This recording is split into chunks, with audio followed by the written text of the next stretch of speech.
lie is built on truth.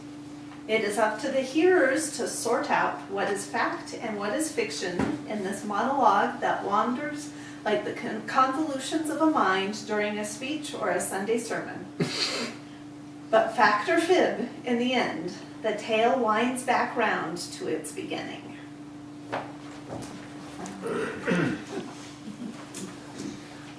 I don't know anything about Broncos. I'm not really interested in rodeo, and even less about football. So when I come up to a cluster of folks talking about the latest game, I'm kind of at a loss. And although I find the underlying interrelationships of things that are seemingly unconnected to be fascinating, I'm not very good at small talk either. When someone asks, "What have you been doing lately?" You can imagine the conversation stopper if I were to answer, "Well, for the only time in my life, I was out shopping for a dress." You see, last May was our 45th wedding anniversary. And shortly after, Karen said, "I think in 5 years, for our 50th wedding anniversary, and you're 70, we should take a world cruise."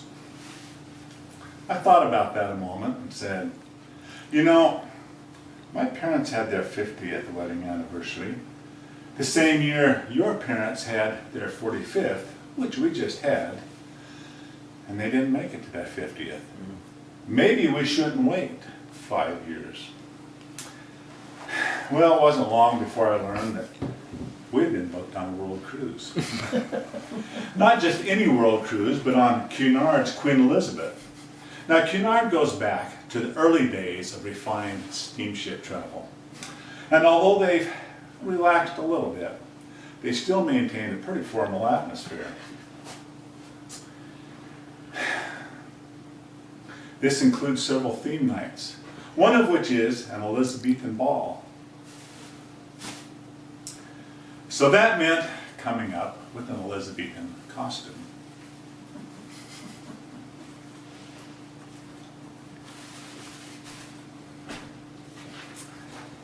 I kept it pretty simple by Elizabethan standards.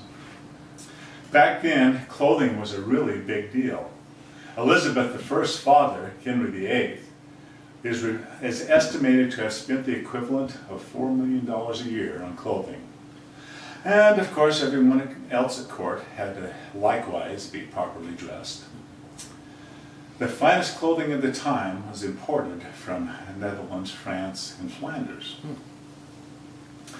Many Anabaptists were involved in weaving, making lace, and other textile trades.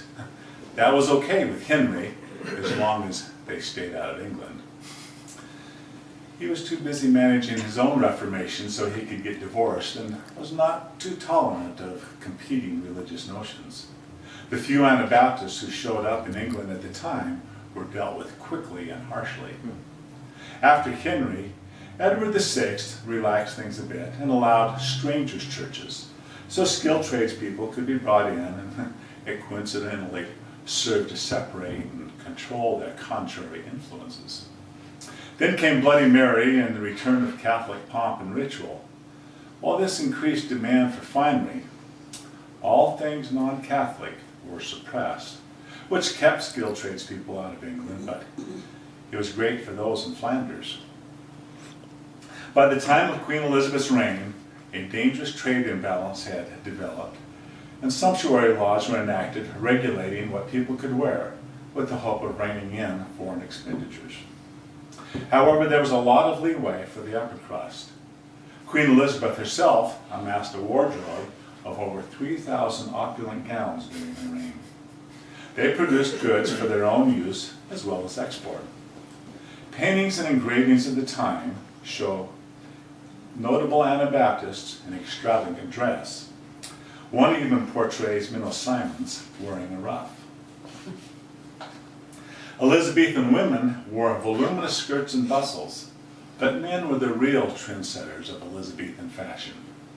They were the first to incorporate silk, lace, and jewels in their clothing, which was all quickly adopted by women's fashion.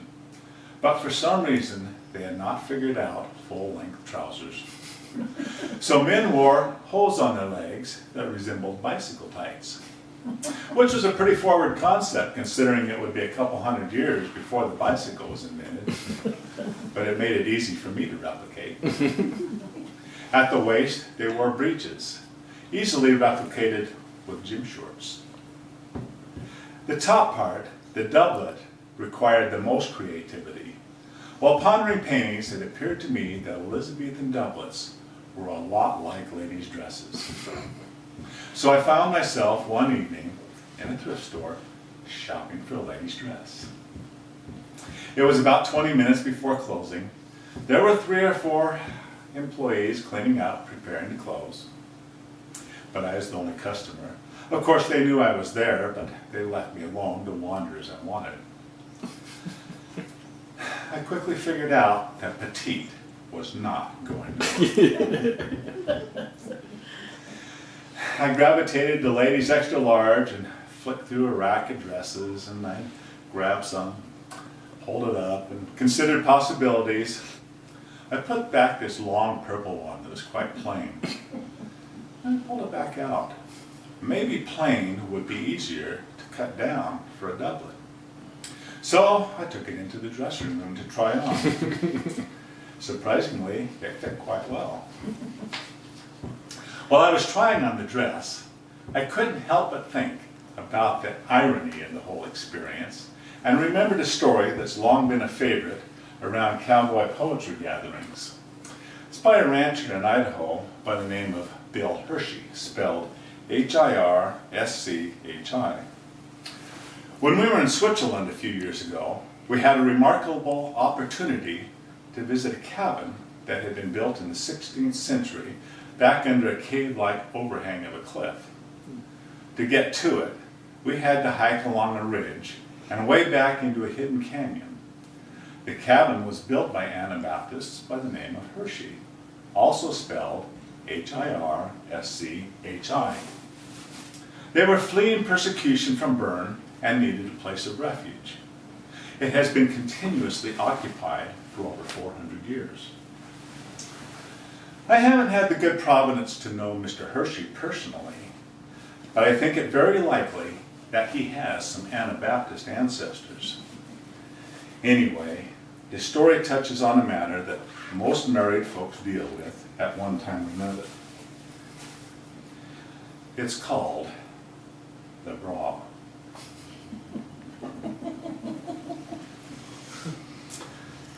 Now, I ain't much for shopping. Fact is, I stay away from town, except when shipping time comes, then I'm not too easily found. But they come, had to go. I left the kids with Ma. Before I left, she asked me, "Would you pick me up a bra?" Yeah, thinking, I said, "Sure." How tough could that job be? I bent down, kissed her, said, "Be back by 3. Well, I'd done the things I needed to, then started to regret ever offering to buy that thing. I was working up a sweat when I crossed the street to the ladies' shop. My hat pulled over my eyes. I wasn't taking chances on being recognized. But I walked right up to the sales clerk. I did not hem nor haw. I told the lady right straight out, "Ma'am, I'm here to buy a bra." From behind, I heard some snickering, so I turned around to see at least 15 women in the store, all gawking at me.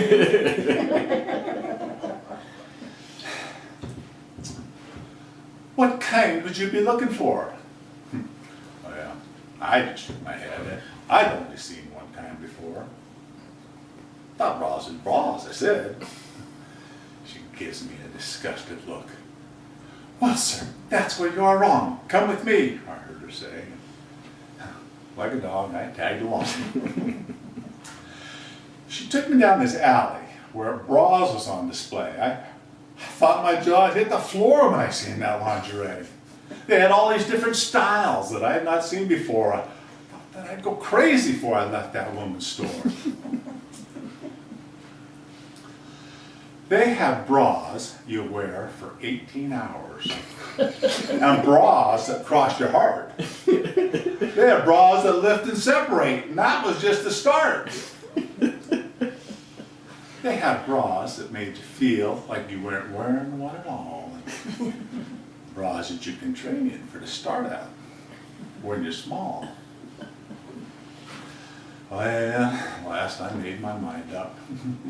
The black and lacy one. Told the lady, bag it up. Figured I was done.